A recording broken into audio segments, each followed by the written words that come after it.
what are the components of their life's purpose? What are the core values and the core sense of values and pursuits that give meaning to their life? And to really identify, quantify, investigate those and bring them to consciousness, bring them to real awareness.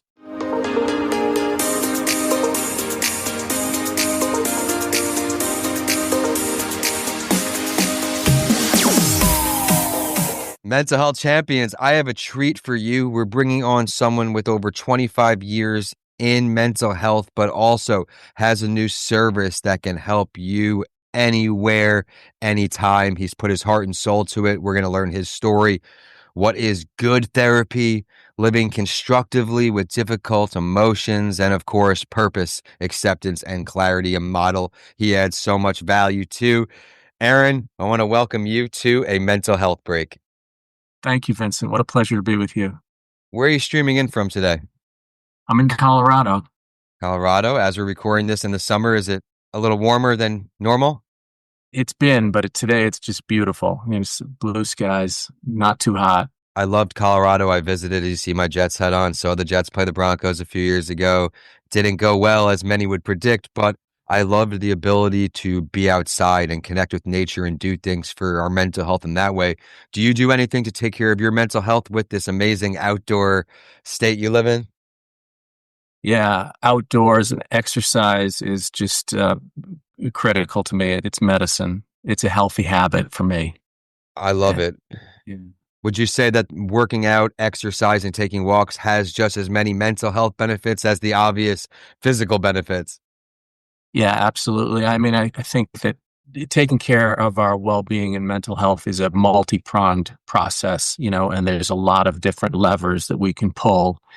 And for me, exercise, natural sunlight, being able to see nature are just very, very important. I absolutely love that. And thank you for sharing that, everyone. Exercise is my go-to every morning, whether it's a walk or lifting weights. It looks different for everyone, but it helps me prevent overthinking, helps me be more effective on interviews like today. So everyone, let me welcome you to a mental health break, the #1 podcast for normalizing this conversation. And I want to thank you for keeping the show a top 5% global show. It's helping me bring on amazing guests like today. I mentioned he's got incredible experience in the mental health field, has a lot of value to offer, but is also launching something new to help everyone with their mental health. But before we get to that, Aaron, let's go back to the beginning. What led you to want to work in this field? Yeah, some vague similarities to your story, Vincent, not as dramatic, but I think that for a long time I was doing things that I felt were sort of expected. And I was in business, I was in fundraising, I've been in real estate. And I think they were very sort of socially acceptable. I think they were the kind of things that at a party you could answer what you do and it would have some social currency and it would be understood. And, oh, that's good. That makes a lot of sense. Oh, good for you. But it wasn't giving me a lot of satisfaction. It wasn't giving me a whole lot of meaning. I appreciated the experience and I learned a lot, but I always had this kind of voice in me that wanted to have direct impact, wanted to do something that I felt had intrinsic value and that was making a difference in people's lives in the here and now, not in some theoretical future date to be determined. Mental health was a course to do that. Also, personally in my life have struggled with maybe mood disorders and sort of various experiences that have been difficult for me. A lot of kind of mind chatter, that very directive, internalized voice that's telling you, you should do this. What's wrong with you? How come? What are you thinking about? What are you crazy? What are you nuts? And wanted to push back against that kind of destructive voice and wanted to help other people do the same thing. I can resonate with what I call the itty bitty committee inside my head. Sometimes it is a pain in the neck, but I do want to not rush past. You admirably have come so far. When you first recognize you were having these challenges with mood disorders and things. If there's anyone listening out here today who may be in the same shoes, what are some things you started to do to pick yourself up? Yeah, I think setting a course for yourself, as I was saying before, intrinsic value is really important to me. The idea of what can I do today, big or small, that I feel is good in and of itself. Even if that's just really acknowledging somebody in the coffee shop, that gives you your morning coffee and connecting with them as a human being and not just a service. Things that being exercise, for example, doing things that matter, even if they're small, so that even if you're not happy, you can have satisfaction that you did some things well today, did some things that matter. I do think there's a very important distinction between happiness and satisfaction. And I ultimately think that satisfaction is more important than what we typically think of as happiness. The idea that I really feel bad today and I felt bad all day. However, I took a walk. I was nice to somebody. I did a piece of work on something that has some importance to me. Didn't make me feel better. But you know what? I know that I spent this day to some degree being positive, contributing to the world. That matters.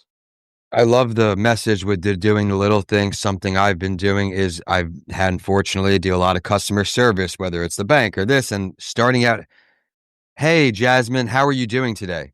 You could see the shift in the conversation immediately change by doing something little that 99% of people aren't doing. They're rushing on the phone. And I'm not an angel, right? In the past, I'm sure have done this, but as you become more mindful of little things, smiling at people as you pass by, you never know the magnitude of this effect it can have someone. So thank you for bringing that to the stage. And now as we move into your amazing experience with Boston Evening Therapy Associates. I know you help people understand what is good therapy. Let's Mm. touch on that. Yeah. Good therapy to me, the foundation of it, I think, is quite simple. And I would say that the most important therapeutic aspect of therapy is that you're giving a person an opportunity to be fully, completely heard, to listen to, understood deeply in a non judgmental way, and in a way that is not immediately looking for solution. If you think about it, this is pretty rare in our lives. We have millions of conversations with people, and most people, think of themselves as good listeners because, listening is for most people, listening is just keeping your mouth closed while somebody else is talking. But that's not really the kind of listening I'm talking about.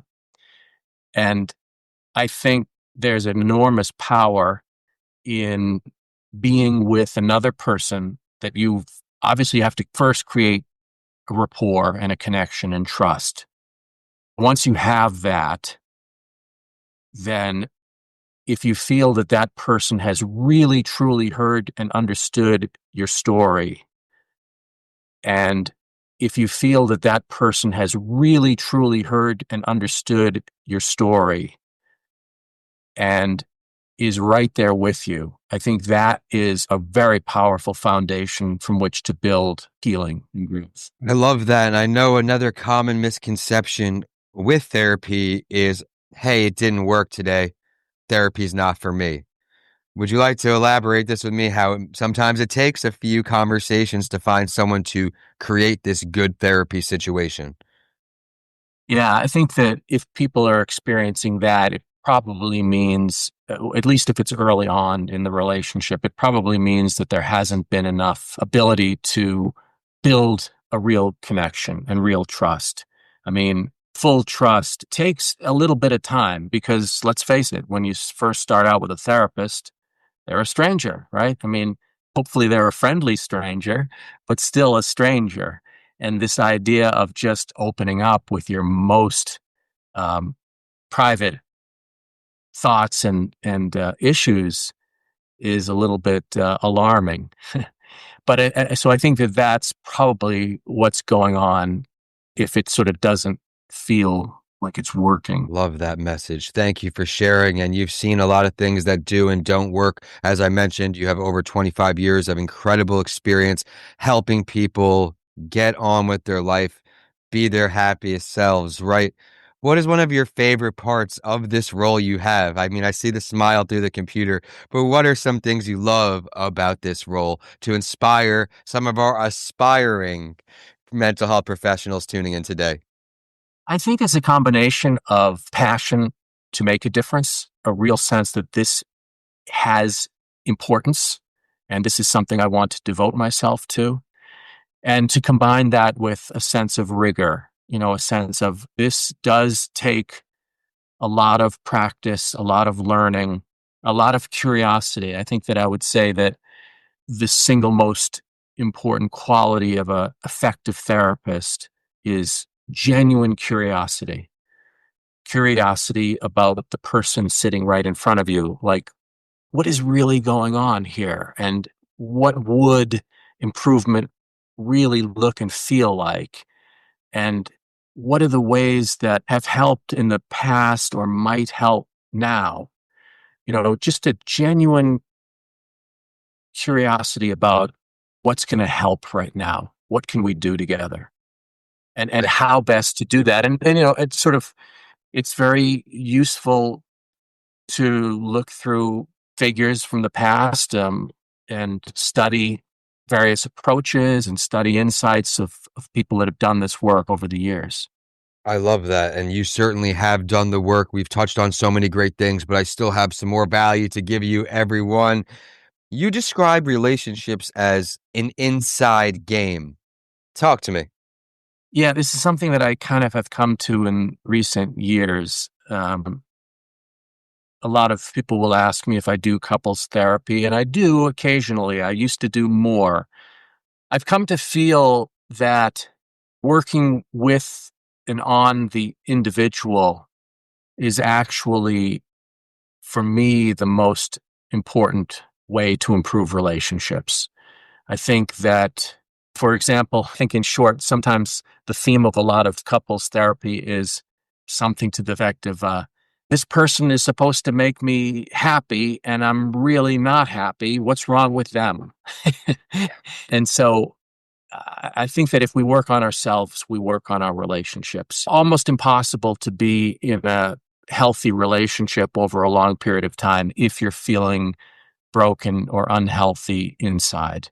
And so that's where I can most be effective. I think that couples therapy, the times when I might do it now would be if there's an immediate crisis that needs to be addressed urgently in the moment as sort of a short term fix. But I think for long term effective relationships, it is an inside game. We have to improve ourselves before we can have any expectation that we're going to have a long standing relationship that works.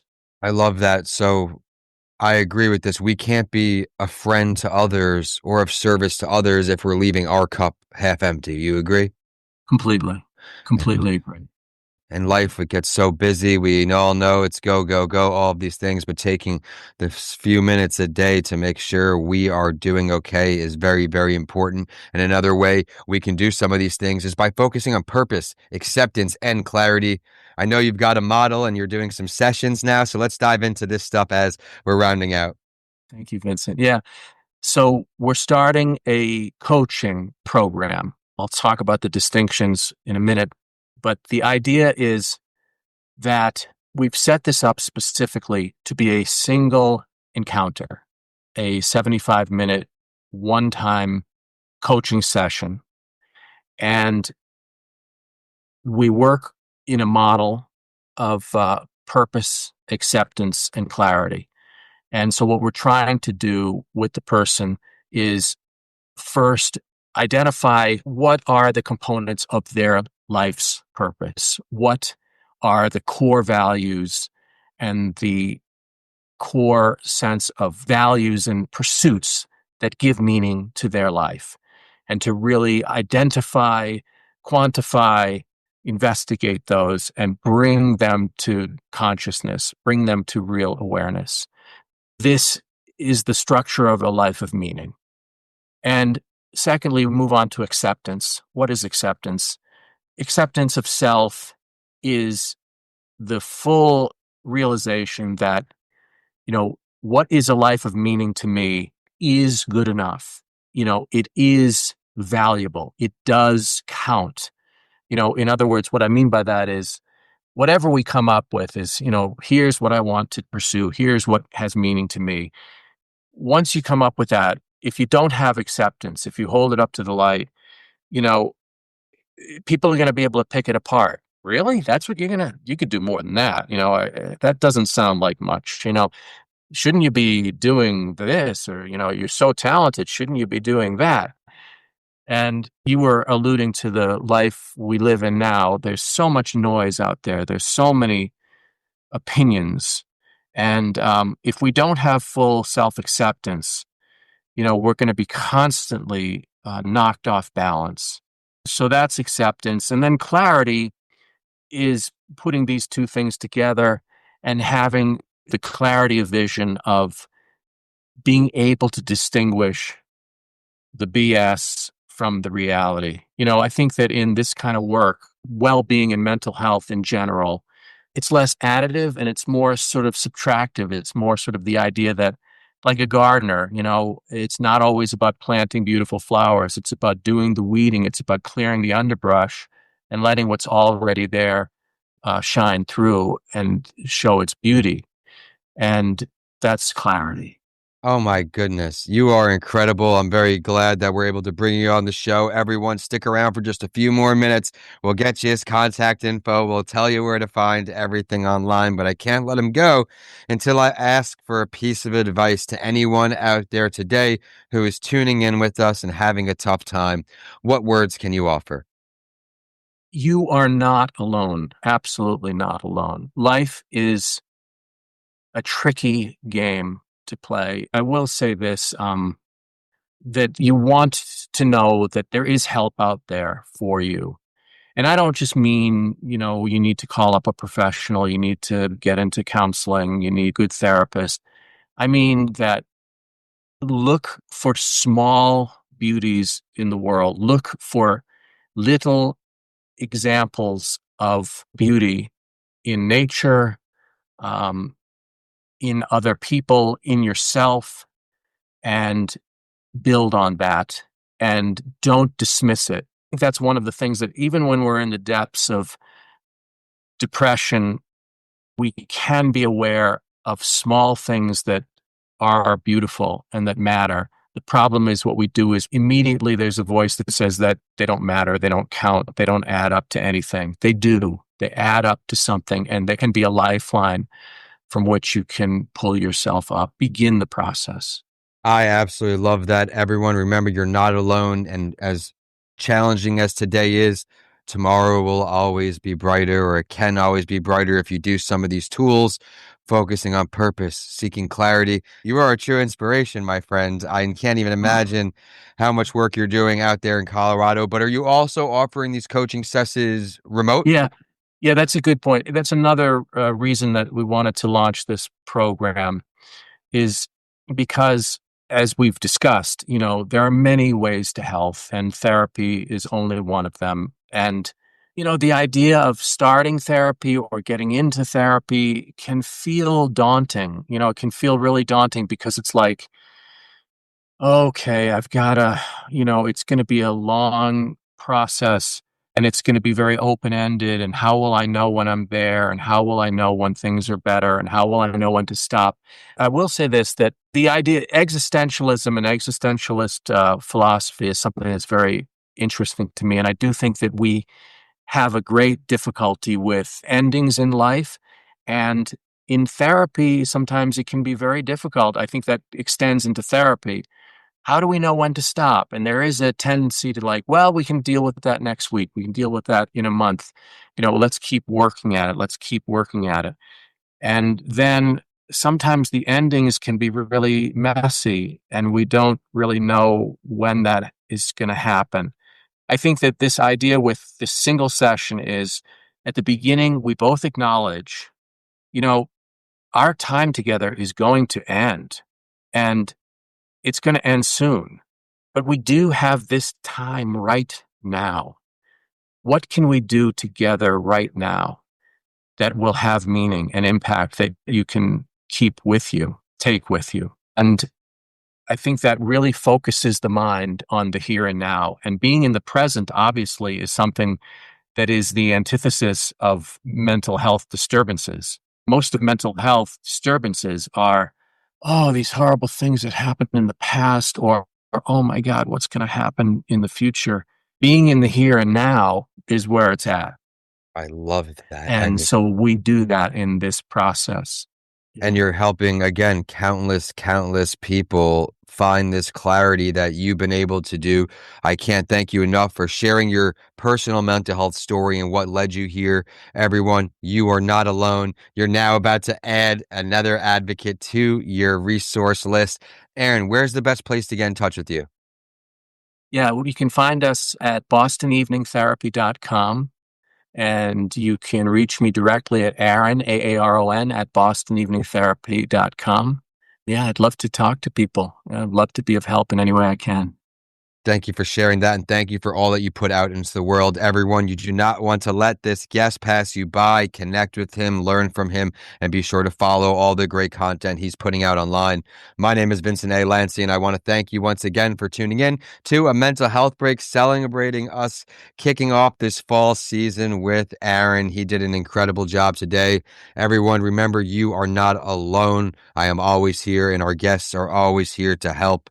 Be sure to subscribe to stay current with our mental health champions. And with that, we're signing off today. Brought to you by ComingAlivePodcastProduction.com. Aaron, thank you so much. Thank you, Vincent. I love talking with you. You're outstanding. Thank you, my friend.